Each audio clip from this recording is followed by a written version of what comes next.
Why would you as a parent allow your child or your children to be used as a lab rat? Hey, before you jump into conclusion, let's get through the gist. This is a sad story of David Reimer. In those days, circumcision was just a normal thing. Both men and women were usually circumcised. This couple gave birth to twin boys and it was time for them to be circumcised. And this is the doctor that was responsible for the circumcision. On the day of circumcision, one thing led to the other and there was a mistake with the process.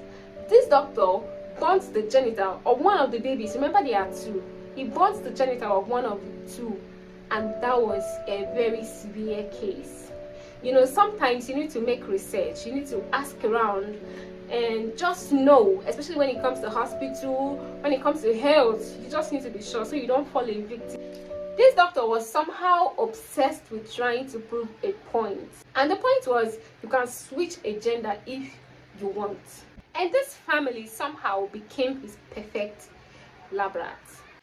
As a psychologist, it was easier for him to convince this couple to switch the gender of David from male to female.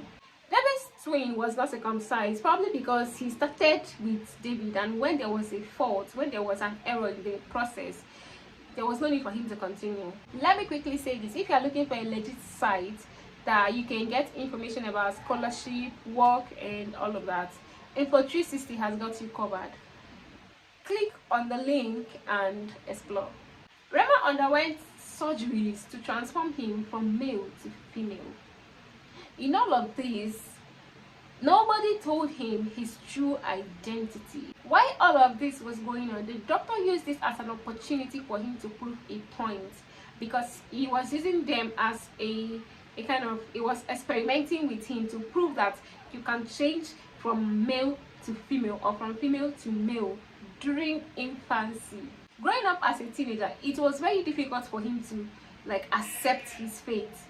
It was very difficult for him to behave like a woman, like a girl, so to say. Back then in school, his classmates used to make jest of him because of his male characteristics. Even the hormones that he was taking, the supplement that he was taking, could not suppress his male characteristics. Coupled with the fact that whenever he goes for checkup with his twin brother, the doctor will always tell them to engage in some sort of sexual engagement, just to see if she will be aroused or if she will be attracted to an opposite sex, just to know maybe what he's trying to prove is actually working or not. This continued until one day his father decided to tell him the truth. Upon hearing this, he assumed his male identity with immediate effect.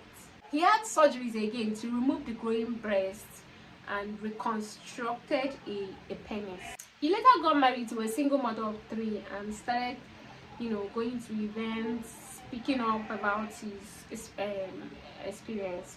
One would think that at this point he's happy because he's found his true self and all of that.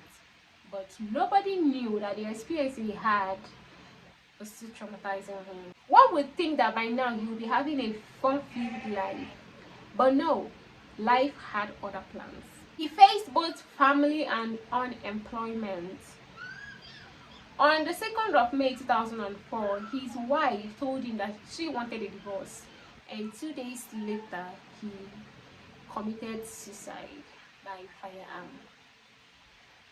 I hope you picked a lot from this story, and stay tuned, more stories coming. Thank you, and don't forget to subscribe so that whenever I drop a new story, you can be the first to see it. Bye.